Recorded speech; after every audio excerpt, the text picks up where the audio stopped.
Hey guys, my name is Dan and welcome back to the channel. Today we're going to be talking about Arsenal's huge record-breaking win against Sheffield United. We had to go away to them, which is on paper a bit of a tough fixture. Obviously they're fighting relegation and we are trying to stay within reach of City and Liverpool. So it's going to be a tough game. I thought they were going to be playing a lot more defensively than they did, but we ended up smashing them 6-0. Yet another 6-0, yet another win, yet another two halves of where we've scored more than two goals in a half. I think it's 8 halves now, 8 halves of football we've scored 2 goals or more, which is absolutely fantastic. We're on a monumental run this year, straight from New Year's Day. We lost against I can't remember who it was. We lost on New Year's Eve, but then we've won every single game we've played in 2024, which has been absolutely amazing, brilliant. By far the best team in the league right now in terms of scoring and even limiting the chances of other teams to have a shot on us. We're breaking all kinds of records right now, and it's beautiful to see. Going straight to this game, obviously, Erdegaard's got the first goal in the first 5 minutes, which is absolutely amazing. That helped us settle down a little bit more, but then, they scored no goal. It should have been. But yeah, Havertz getting another goal, he's proving everyone wrong. I mean, Havertz and Raya were probably the two transfers that I think everyone was questioning. Not so much Arsenal fans, but mainly everyone else. The pundits were having a field day calling Havertz the worst transfer of the summer. That's looking ridiculously hilarious right now. Yeah, why are they getting Raya in when they've got Ramsdale? Why are they getting Havertz in when they need to get a striker? And so, well, now you know.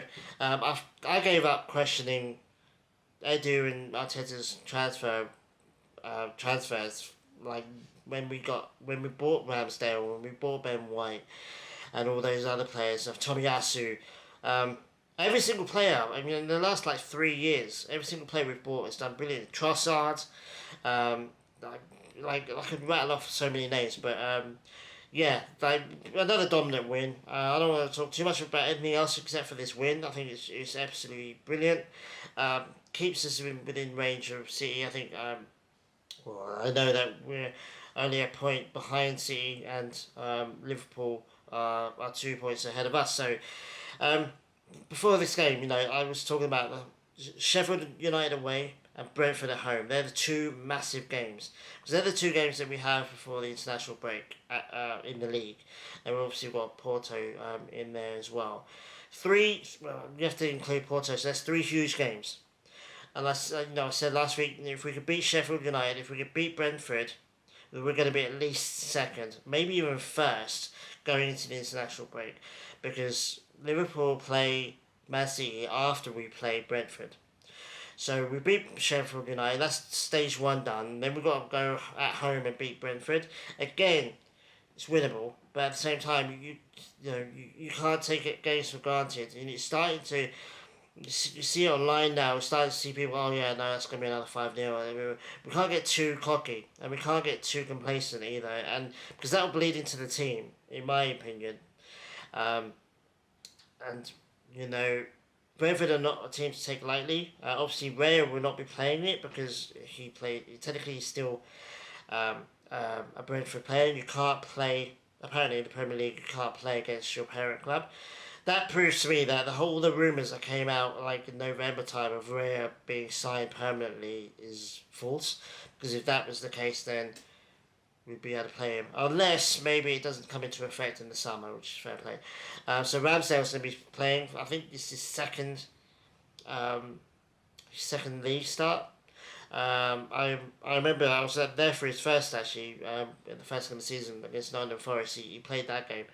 And hasn't played in the league since. So, going to be interesting to see how Ramsdale performs. It's going to be interesting to see how the defence performs with him. The defence is mind blowing though, so I can't see it affecting them too much. But apart from that, I think we've got our best 11 right now. We've got so many players coming back. Jesus, Partey's back. They both featured in the game against Sheffield, which is great for a few minutes here and there, but it's still good. Emma Smith Rowe looks like he's healthy again. I'm sure I'm missing players. Tomiyasu's on his way back. Zinchenko's on his way back. It's weird. It's like complete opposite of last year when we were losing players. We lost Saliba. We lost. We had Jesus out for a large portion of last year. But we lost Saliba and we lost Partey again towards the end of the season, and that cost us the league in some people's opinion. Um, but it's the opposite now.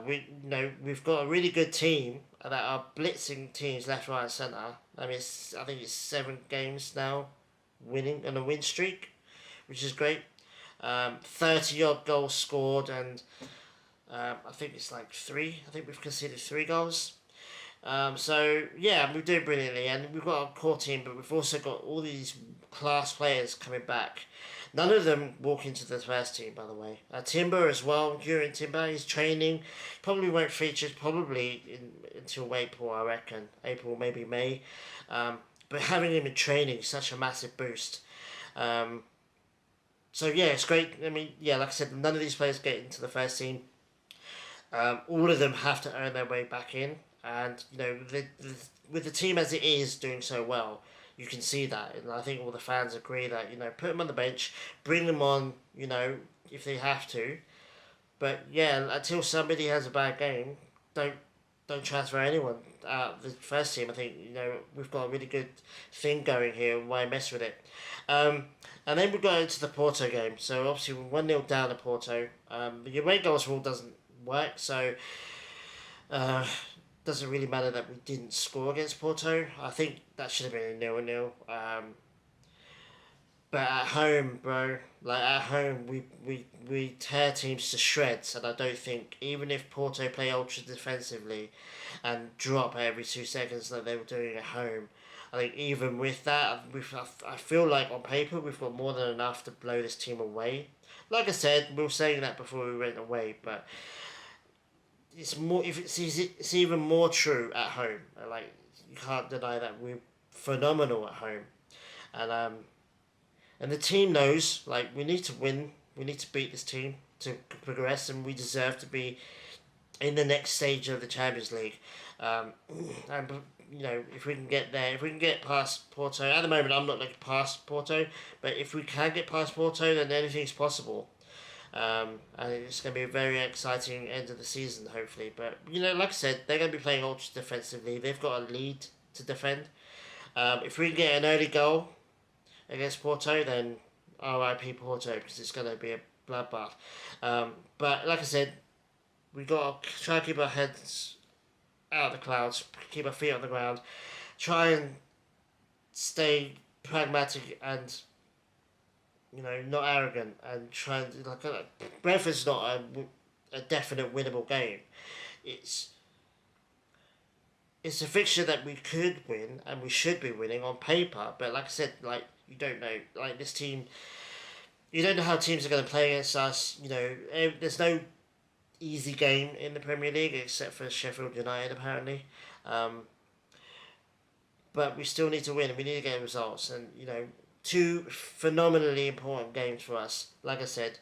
And then we get into the international break. If we can beat these 2 teams comfortably, then, like I said, if Liverpool and City draw after we play Brentford, then we're top of the league by goal difference, because I think we've got 6 goal difference better than Liverpool right now, and 10 or so more than City. So it's weird and crazy that we're scoring more goals than Man City. It's crazy, but you wouldn't have thought that last year. But and if one of them win, then we're still second. So very, very, I just want us to get to the international break, first or second in the league, and in the next round of the Champions League, because after that international break, anything can happen. We can kind of we'll get out to the next kind of target and whatever, but we've got some tough games coming up after the international break. Man City at the Etihad is one of them, I think. I think we've got Man United at Old Trafford as well, which is a difficult game. They're in the mud right now, but they always turn up against Arsenal, especially when it's at Old Trafford. So yeah, I mean, so far so good. We've done the first thing. I was going to be happy with the win against Sheffield. Didn't expect us to be 4-0 up or whatever it was, 5-0 up. in the first half, and we absolutely just tore them to shreds, and we didn't stop either. We kind of slowed down in the second half a little bit because we were making changes, and we'd already won the games. 3 points was what mattered. We'd already killed them enough. Um, that's what we need to do against Brentford. Get an early goal at home against Brentford, and who knows what could happen. And the same with Porto. So yeah, two very interesting and um, important games coming up for us. But anyway, let me know in the comments, guys, what you thought of the game. Who do you think was the best player? I think Havertz proving everyone wrong. Rice getting his goal was great. Saka didn't score, but he got 2 assists, which is cool. He's doing phenomenally right now. Even if he's not scoring, he's setting up goals, which is great. But him and Declan Rice looked miserable on the bench when they came off. It's just so funny. There's a whole load of memes going out on Twitter right now where it's like, what have we done to Arsenal to make these two players who have did brilliantly in a massive, huge win look miserable? It's because they were disappointed to have come off. They didn't want to come off. So it's quite funny. It's just like, it's one of the indicators of just how much this team's changed in the last year, let alone beyond that. Yeah, it's just quite funny. Let me know in the comments as well, who do you think is the best player in the team right now. If Ramsdale does brilliantly in Brentford, do we try and keep Ramsdale? Or I don't think we can. I think Ray has almost forced Arteta and Edu to make that move permanent. It took him a bit of a while. I think one of the reasons why we're only third and not first right now, and why we had a bit of a messy first couple of months of the season. Partly was down to Raya. I think Raya was still finding his feet. He looked like a player who was doing really well at his club, and then has made a massive step up, and momentarily he's out of his depth and a bit nervous. But like I said, whatever happened in Dubai, he's kind of settled all that. He looks like a world class goalkeeper now, and a goalkeeper that could get you a title. So yeah, I questioned it. I questioned getting Raya, and I thought maybe he was going to try and maybe Arteta was going to try and do 2 goalkeepers, 2 number ones, and rotate them, and he'll play this one, he'll play that one, and he'll play this one. It hasn't worked like that. It's very much okay. We're replacing Ramsdale with Raya, so I think Ramsdale is going to leave. I think in the summer. I think regardless of whether we win the league or not, I think we sign Raya in the summer. I think Ramsdale will leave, and for big money as well, because he's on a bit of a long contract. So he could go for quite a lot of money, which is fair play. Hopefully he's to another top team. I think Chelsea could use him.